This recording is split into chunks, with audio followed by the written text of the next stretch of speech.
If you walked into a high-end furniture boutique today and the salesperson forced you to hike through a massive 2-mile underground maze, gave you a pencil and a piece of paper to find your own heavy boxes in a dark warehouse, and then made you build your own dining table using a tiny metal hex wrench, you'd think it was the most disrespectful retail customer experience on the planet. But right now, nearly 1 billion people do exactly that every single year. They aren't getting scammed. They are voluntarily participating in a masterfully engineered psychological monopoly. Behind that giant blue and yellow box lies a retail matrix so incredibly calculated, it has completely redefined global consumer behavior. IKEA hasn't just built a multi-billion-dollar fast furniture empire. They have turned cognitive psychology into a literal maze designed to override your financial self-control. We look at a trip to IKEA today as a fun weekend excursion. It's the cheap way to furnish your first apartment, the place where you pick up a $10 bookshelf and maybe grab a quick plate of cheap Swedish meatballs at the end of the day.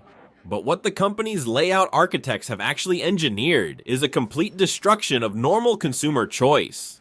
In a traditional retail store, the layout is predictable. If you want a specific pillow, you walk straight to the bedding aisle, grab it, and leave. But the second you step through the sliding doors of an IKEA store, you are trapped inside a highly specific architectural loop called the long natural path. Instead of a straight aisle, the floor plan curves every 15 yards, completely blocking your view of what's coming next. And look, this design is intensely deliberate. By forcing you to walk through fully styled, cozy mock apartments, the layout triggers a psychological phenomenon known as the Gruen Effect. Your brain gets completely overwhelmed by the constant visual stimulation, causing you to lose your sense of time, orientation, and, most importantly, your budget. By the time you finally make it halfway through the maze, your shopping cart is loaded up with 15 cheap items you never even intended to buy. But their absolute psychological masterpiece is making you build the furniture yourself. In behavioral economics, there is a famous cognitive bias named after the company, the IKEA effect. Psychologists discovered that when humans invest their own blood, sweat, and manual labor into assembling a physical object, our brains automatically overvalue that object by an astronomical amount. It doesn't matter if the dresser is made of cheap, flimsy particle board and compressed sawdust that will warp the next time you move houses. Because you spent 3 stressful hours matching up those cryptic, wordless instruction booklets, you view that piece of furniture as a priceless, highly sentimental personal achievement. You become deeply attached to a product that was literally designed to be disposable. The joke is, the entire empire is built on a logistical scale that is completely eating the planet's forests. To keep their prices low enough to fuel our constant dopamine hits of home redecorating. IKEA consumes roughly 1% of the entire world's commercial wood supply every single year. They turn millions of ancient logs into cheap, laminated furniture that is structurally impossible to repair,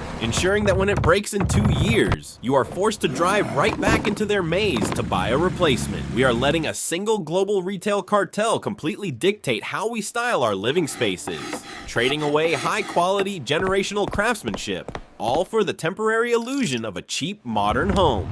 So, next time you're sitting on your living room floor, surrounded by 30 metal screws and a pile of wooden dowels, take a second to realize what just happened. You didn't just buy a piece of furniture. You successfully built your own psychological trap. If you knew a piece of furniture was made of cheap compressed sawdust that wouldn't survive your next move, would you still buy it for the low price and convenience? Or would you save up for solid, long-lasting wood? Let me know in the comments.